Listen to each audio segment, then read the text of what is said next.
Okay, picture this.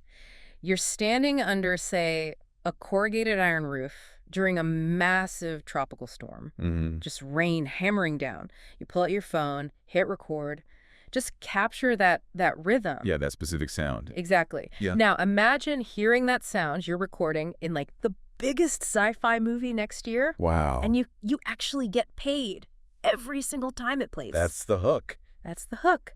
So welcome to this deep dive. We're looking into this brave new world of crowdsourced sound libraries. Fascinating stuff. Totally. It's where everyday people are turning just ambient noises, a market in Arusha, a creaking boat in Zanzibar. Right, into actual income streams. Perpetual royalty streams. So our mission today, figure out why this seemingly niche thing is suddenly, well, booming. Yeah, what the opportunities are. And how basically anyone with a phone and like a decent ear can get involved. Well, it really comes down to a huge industry shift. It's quite recent. Okay. Traditionally, big studios have these expensive Foley stages. Right, where they make all the sounds artificially. Exactly, recreating everything.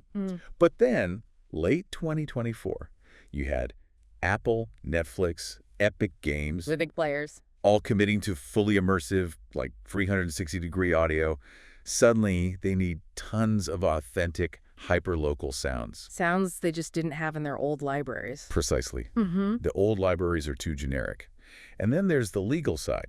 The 2025 WIPO treaty update clarified things. WIPO, that's the World Intellectual Property Organization. Yeah. They clarified copyright for ambient public domain recordings, Mm-hmm. made it much more straightforward to license them globally. So the timing was perfect, really. Demand went up, and the legal path got clearer. Exactly. The gate just swung wide open for individual creators. Okay, so the opportunity's there, but how does the money actually, flow? Is it just record and upload? It starts with capture, and it's actually surprisingly accessible. Like how accessible? You can get a decent little stereo mic dongle for your phone, under $100. Wow, okay. Then it's about paying attention.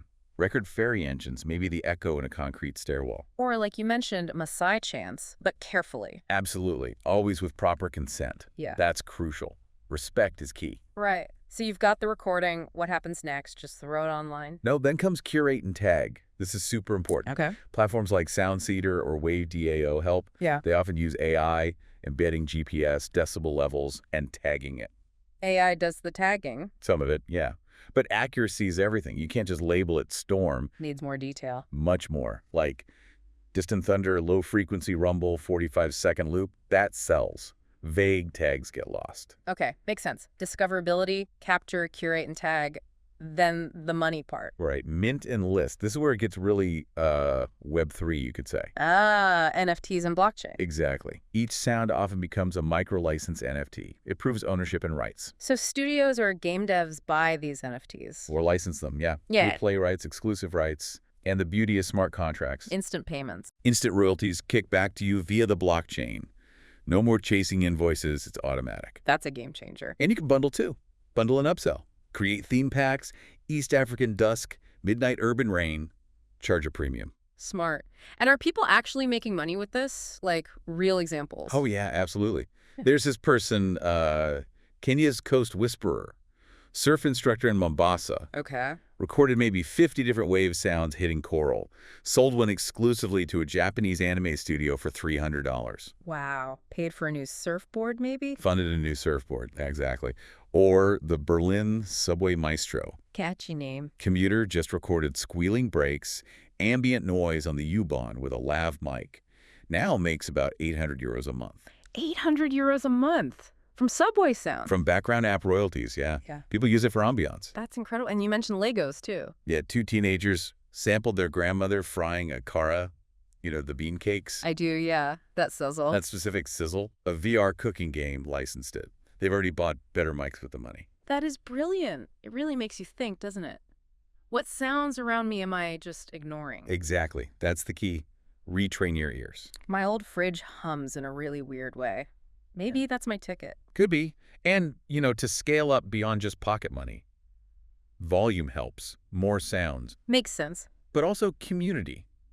Think about forming regional sound co-ops. Pool gear, share tips, Collaboration. and try to get featured on the big library platforms. Like a Spotify playlist feature, but for sounds.